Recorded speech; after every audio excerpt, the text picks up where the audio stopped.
एक ग्राहक जेसीबी के आप सबको मैं सुनाना मोटर की तरफ से स्वागत करता हूं। मैं बहुत दिन से सोच रहा था कि BS4 और BS5 जो आने वाले हैं उसके कुछ टिप्स दूं जो आपका मशीन अच्छा चले, सुरक्षित चले, ज़्यादा कमाई करके दे। इसी संदर्भ में मैं थोड़ा सा आप लोगों को कुछ बताना चाहूँगा। वैसे मेरा नाम BP दयाल है। मैं प्रोफेशनल ही वैसे ट्रेनर हूँ। लगभग 55 साल से मैं इसी क्षेत्र में काम कर रहा हूँ। बुधनी में है, वहाँ भी इंस्ट्रक्टर था। HMT के अंदर में ऑल इंडिया के इंचार्ज में रहा, मतलब सेल्फ प्रमोशन एक्टिविटीज़ का, और आर्मी में भी रहा। इस तरह से मेरा थोड़ा एक्सपीरियंस है।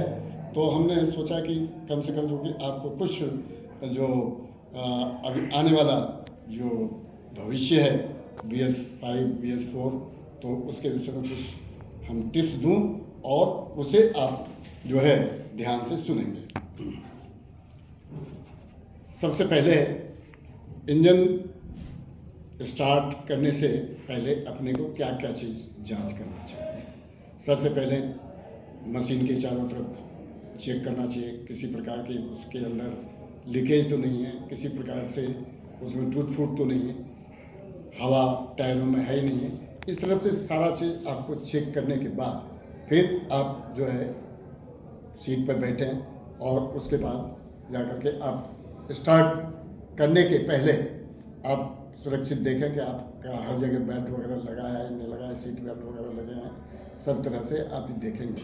उसके बाद जब इंजन स्टार्ट करेंगे तो सबसे पहले स्विच को ऑन करेंगे। स्विच ऑन करने पर एक विप सुनाई देगा और वो विप जब तक कि बंद ना हो तब तक आप स्टार्ट ना करें। जैसे विप बंद होगा आप इंजन को स्टार्ट कीजिए और उसको कम से कम 1.5 से 2 मिनट आइडल पर चलने दीजिए। इस तरह से चलने से क्या होगा कि पूरे जो भी ऑयल जहाँ जहाँ जाना है वहाँ वहाँ ऑयल चला जाएगा और सेल्फ स्टार्टर में भी किसी प्रकार की कोई समस्या नहीं रहेगी।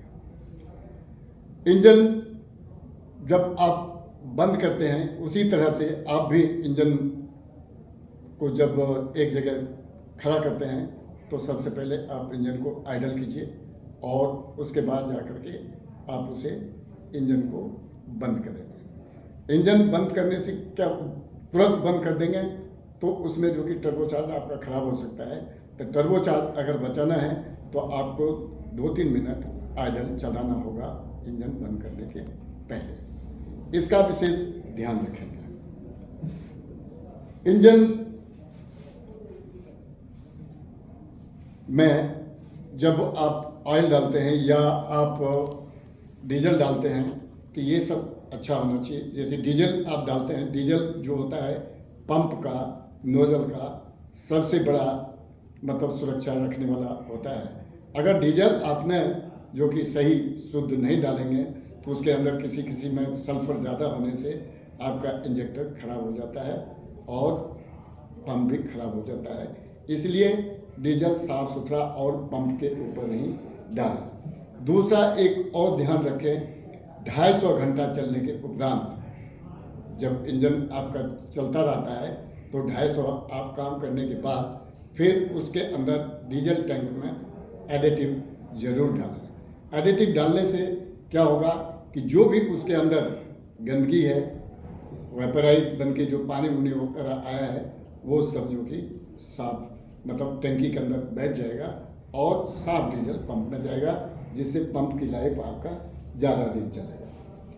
उसके बाद रेडिएटर को हमेशा साफ रखें और हवा से साफ करें, पानी से नहीं करें। अगर पानी से करते हैं तो फिर दोबारा हवा से आपको साफ करना पड़ेगा, अन्यथा उसमें जो है गंदगी रह जाते हैं और फिन्स वगैरह खराब हो जाते हैं, जिससे टेम्परेचर होना शुरू हो जाता है।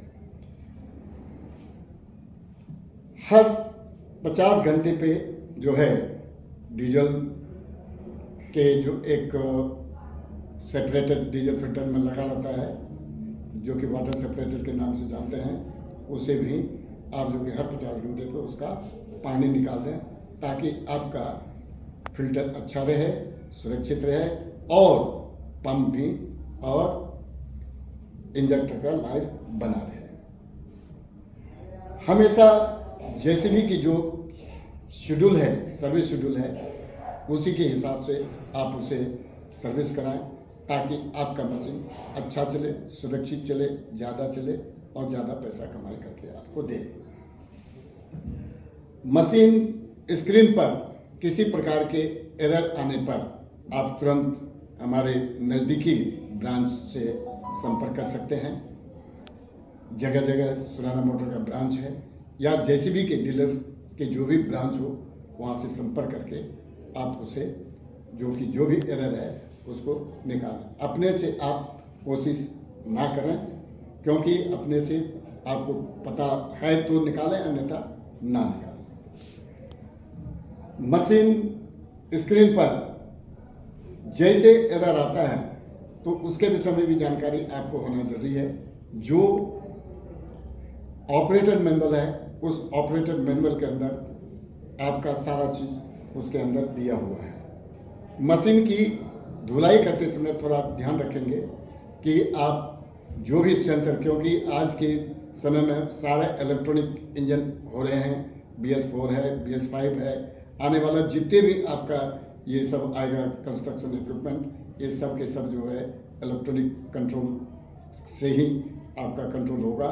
इसलिए इसके विषय में जानकारी आपको रखना बहुत ज़रूरी है। इसको जब आप पानी से, एक तो सबसे पहले पानी से धोएं तो आप गीला कपड़ा से उसको साफ सफाई करें, ताकि सेंसर के अंदर पानी ना जाए। क्योंकि कई लोग बोलते हैं साहब पानी मारने से क्या होगा, जो बरसात तो होती है, देखिए बरसात जो होती है पानी ऊपर से गिरता है और सीधे नीचे ग्रेविटी सिस्टम से वो निकल जाता है। लेकिन जब आप धुलाई करते हैं, उस समय धुलाई करते वक्त जो है आपका प्रेशर से पानी आप मारते हैं, तो प्रेशर के अंदर क्या होता है, एक वेपराइज बनता है और उसके बाद सेंसर के अंदर जो कि भाप के रूप में चला जाता है, जिसके वजह से जो है वो सेंसर में मॉइस्चर हो जाता है और फिर आपके इंजन खराब हो जाते हैं और दिक्कतें आती हैं।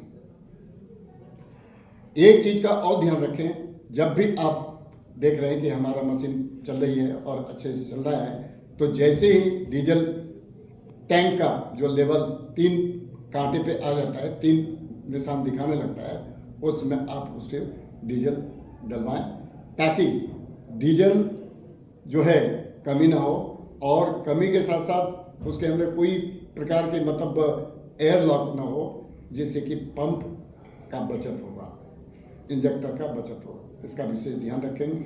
मैं इसी के साथ आपको शुभकामना देता हूं कि आपका मशीन सुरक्षित चले, अच्छा चले, पैसा खूब कमाएं, जिससे कि अगला मशीन आप खरीदने में सक्षम हों, क्योंकि पैसा बड़ी मुश्किल से कमाया जाता है। तो आप मशीन को सुरक्षित रखें, जैसा कि हमने बताया है, इसको ध्यान में रखते हुए आप कार्य करेंगे तो निश्चित रूप से आपका मशीन अच्छा चलेगा। जय हिंद, जय भारत।